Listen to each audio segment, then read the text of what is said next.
Hello guys and welcome to the channel. Today I'm going to show you a few tips to do if you cannot find your Bluetooth accessory on the Huawei Nova Y91. So when I have a problem with my headphones or any other Bluetooth gadget, I'm only starting from the simplest way. Just switch off and switch on the Bluetooth connection to restart it. You can also do it the same with your phone by holding the power button and tap on the restart. Little bit obvious, I know, but sometimes it will work, so just try it.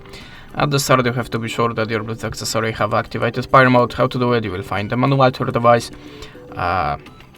And you have to be sure that your Bluetooth accessory shall be visible for other devices, but it's still not visible for your phone. Go to the settings, tap on the system and updates and choose reset. Then tap on the reset network settings and tap on the reset network settings again.